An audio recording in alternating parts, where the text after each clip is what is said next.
Since the first gen model debuted back in 2003, the BMW X3 turns out to be one of Beamer's best-selling car in the whole wide world. What's not to like? It's essentially a jacked-up SUV version of the 3 Series, and now we're entering its 4th gen iteration. This is the all-new G45 gen BMW X3. For our market, this car is only built in a single 20 xDrive and Sport variant. In today's video, we're going to have a look at what's so good, what's so interesting about the new X3, and whether it still drives like a proper BMW. My name is Mukles, and this is the X3 review on Caricarz.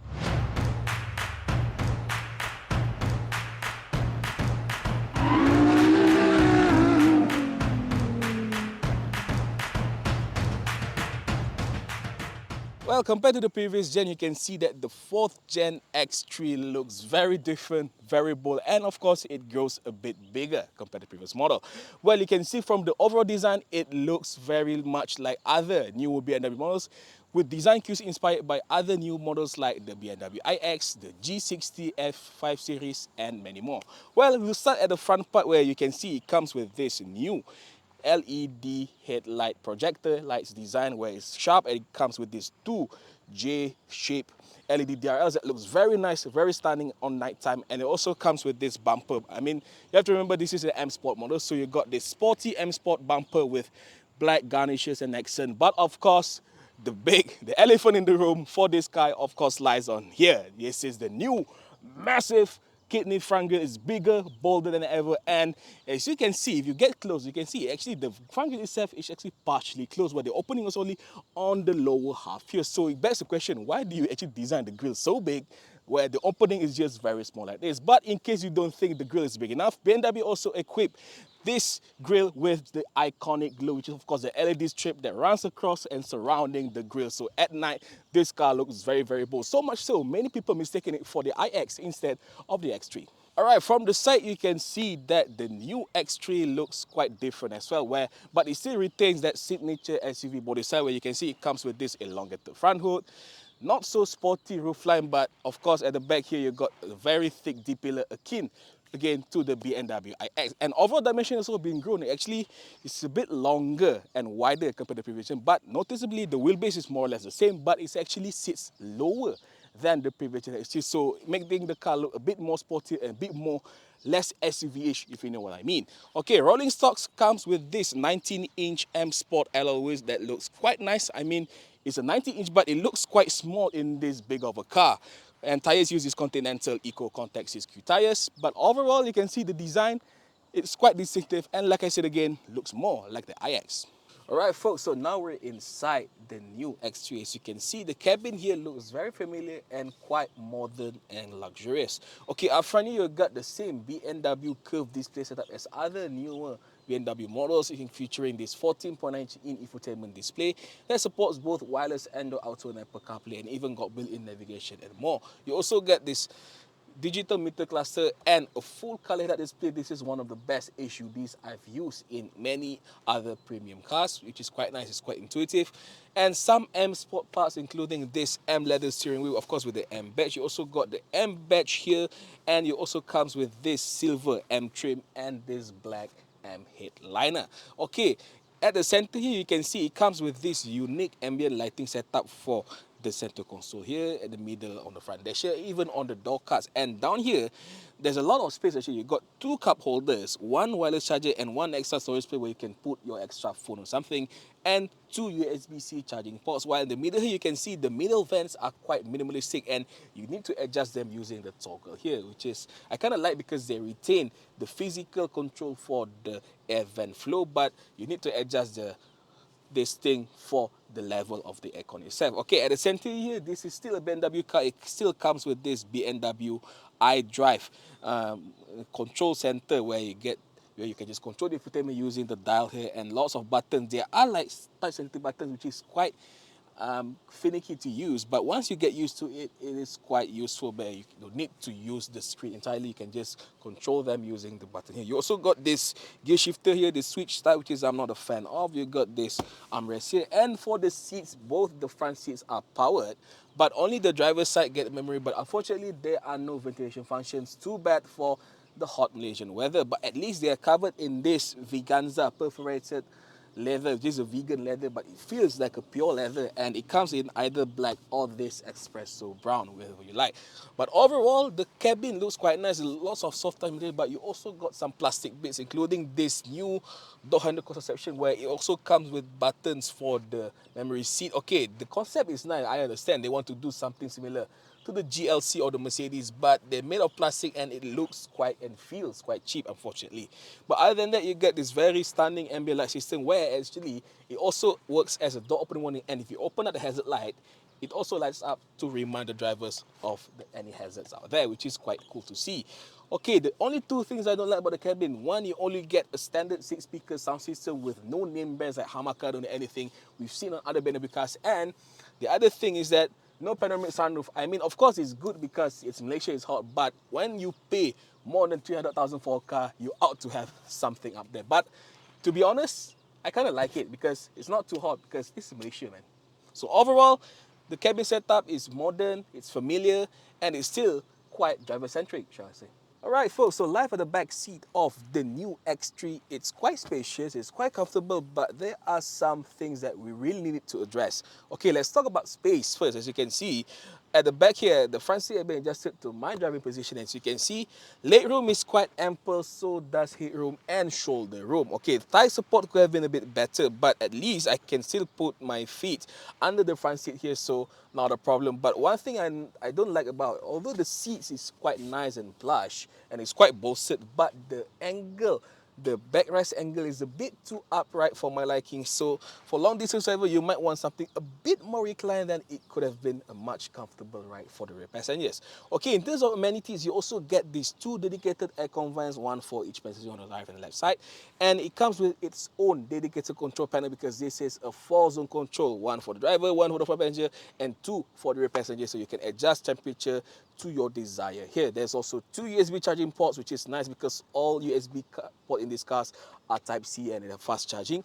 And if you notice at the back of the front seat here, it comes with this concoction here. This is actually an attachment for accessories where you can buy. You can put like coat hooks and even mounts for your tablet. So essentially, you can build your own infotainment suite for the rear passenger here. So I think the kid's gonna love it if you put like iPads or something to keep them occupied during long distance travel. But one thing I don't like is actually this thing. I mean, it's quite practical. I understand the cargo net and the plastic here is to protect the leather, but it does look and feel quite cheap. So does the lower part of the door cards here where there's a bottle space for the bottle here. It feels cheap. It makes the whole cabin looks a bit cheap, especially at the back here, which is, of course, you're paying 300,000 for this car and you got plastic like this exposed. It's not too nice looking, unfortunately.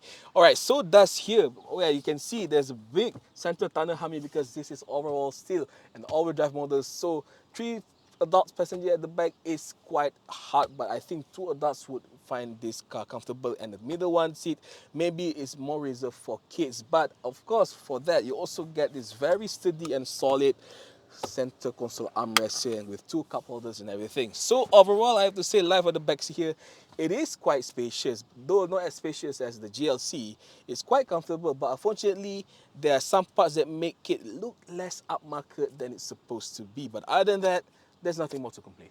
And at the back, more changes taken place for the new X3. The most noticeable one, you can see now, the license plate holder has been located on the lower part of bumper instead in the middle one like the previous gen, making this car look more like an X4 compared to the X3.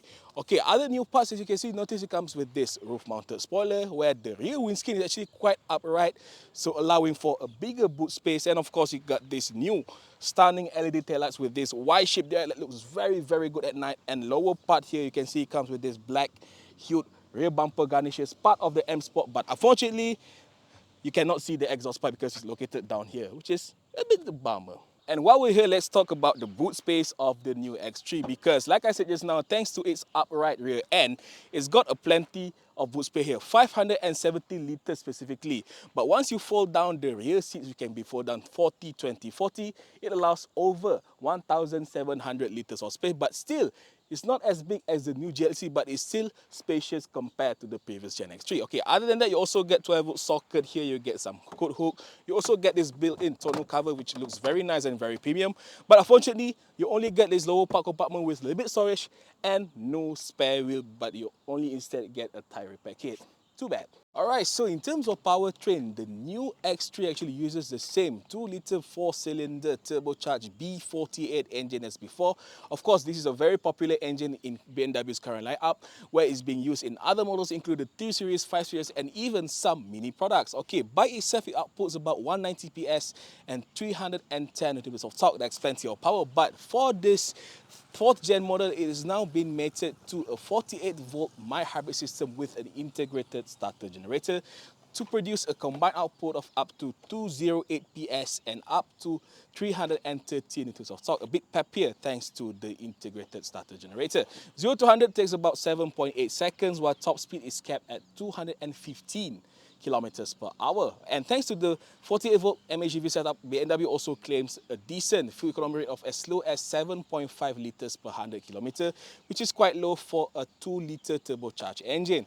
Okay, although this is a next-gen, 4th-gen model of the X3, it actually uses the same CLAR platform as the previous gen, but BMW claims it has been improved, including some extra bushings here and there, improved steering responses and everything, so there's a bit improvement, although it's still more or less the same platform as before. But interestingly, although this is an M Sport model, it does not come with any of the M Sport performance bits like M Sport brake calipers or even the adaptive suspension or the M Sport suspension setup. But enough said, let's drive this thing and see whether those omissions actually affect the way this car drives. Let's go. Alright folks, so now we're behind the wheel of the new BMW X3 20 xDrive M Sport, and one thing I have to say, even though this is just a 20 spec car, power is definitely enough for this car because, of course, you got more than 200 PS and 313 Nm of torque. And also from the get-go, I think the ISG in the MHEV system also help to further boost its acceleration. So even during hill climbs and from the get-go, from starting, this car feels quite smooth and linear in terms of acceleration. So of course, power is not a problem. 0 to 100, 7.8 seconds, 215 kilometers per hour top speed, so not an issue. Okay, what about handling? Okay, it is good to report that although this car is slightly larger and it doesn't come with those fancy M Sport bits that we mentioned before, it still drives like a proper BMW, which is I'm quite happy. Of course, it corners like very nimble, very sharp. Although this is a rather tall riding car, it's an SUV, it's quite a big SUV, but you still get that exhilarating, engaging driving mode, especially if you put it in sport mode where the steering gets heavier and it also the throttle gets very responsive and everything. So it really makes for a very exhilarating drive, and it's quite a surprise because it's a tall riding SUV. You don't expect to drive it as well as it is, but yeah, but you cannot expect to drive like a 3 Series, but it's still a good driving SUV. Okay, one good thing also, because of course this car comes with the xDrive all-wheel drive system, where traction is definitely not an issue even during like wet and slippery roads. But I have to mention, perhaps they could have used a sticky or more performance bias tires. Like, of course, this one that uses the Continental Eco Contact 6Q, which of course geared towards being more efficient and more silent. But if they put something like maybe the Max Contact or even something from Pirelli or Michelin Pilot Sport, and this could have been a much sportier overall drive. But overall, as it is, I have to say good news that yes, the X3, the new X3, although it doesn't come with those M Sport bits, it still drives like a proper BMW car. But of course, one thing about big SUVs like the X3 like this is in terms of comfort and everything, and although this SUV is supposed to be a bit on the sportier side, it does not neglect on the comfort overall, because it's still a very comfortable big car for you to drive and for your family to be in. One good thing I noticed is actually the NVH level is sublime in this car. You can hardly notice any wind noises, but ironically, although this car uses tires that are being optimized for quieter road, but you still notice some minor tire rust coming from this tire, so that's one overtake. But the good thing is that NVH is quite good. You can hardly even listen to the engine roaring. It goes to show that how optimized the powertrain setup to the whole car itself. And of course, the NVH quality is quite nice, so it makes for a very good ride. As well as the suspension, yes, it doesn't come with the adaptive or active suspension system like something like the GLC or something, but the ride quality is still quite decent and quite supple, shall I say. Even if you go through speed bumps and everything, it won't feel too jarring. You won't like get jumpy and everything, so that's good to see in this rather sporty SUV. Okay, in terms of ergonomics, of course, it's quite a driver-centric setup. You've got this iDrive dial and everything. Everything is quite close to the driver. But one thing I don't like is actually they omit just one button to make it a near perfect cabin, which is the button for the distance control for the ADAS. Of course, the left side button on the steering wheel is for the ADAS. You got something like you need to set a speed for active the ACC and everything, but you don't have the button to adjust the distance between cars, which I think is quite important for you to have on the fly. So instead, you need to go through the menu, play on the infotainment to use it, which is quite not ideal, because ironically there's an empty spot on the left side of the steering wheel here, but you cannot do anything about it. So there's a bit of a bummer. But other than that, I kind of like this setup because it feels quite familiar. BMW, if you're used to driving like 3 Series or 5 Series or whatnot, you feel quite at home in the new X3 here. But of course, ADAS function all works pretty nicely. Nothing much to complain here, but except just add just one more button for it, please, BMW. Alright folks, so in conclusion, you can see that the new BMW X3 in this supposed entry-level 20 xDrive M Sport guise is actually quite a good and decent and practical supposed compact premium SUV you can buy today. But of course, provided you can live or accept its very bold and quirky design, some of the shortcomings inside the interior, and of course the price tag, which is actually just a slightly more expensive compared to the previous model. Now it retails at 320,800 ringgit. But mind you, the previous gen model, the 20 spec, does not come with xDrive. So it's somewhat more or less the same price as the previous gen model. But of course, if you want a bit more comprehensive warranty setup, you can opt this car with the BMW service and repair inclusive package, which adds 5-year extended warranty and service package, and that boosted this price tag to 348,700 ringgit. Okay, let's talk about some of its rivals. Of course, the two prominent ones being the Volvo XC60 B5 mild hybrid and the Lexus NX350H luxury hybrid. But the problem with those two models actually, of course, is slightly more expensive than the X3, but also those two models are quite quote-unquote old, especially the Volvo. That car has been around for like 5 to 7 years. It's been launched way back in 2018 and it still survived until today. So if you're looking for a new compact premium SUV, then perhaps the X3 is your best choice. Okay, maybe people ask, what about the GLC? Okay, the Mercedes-Benz GLC, initially available in the 300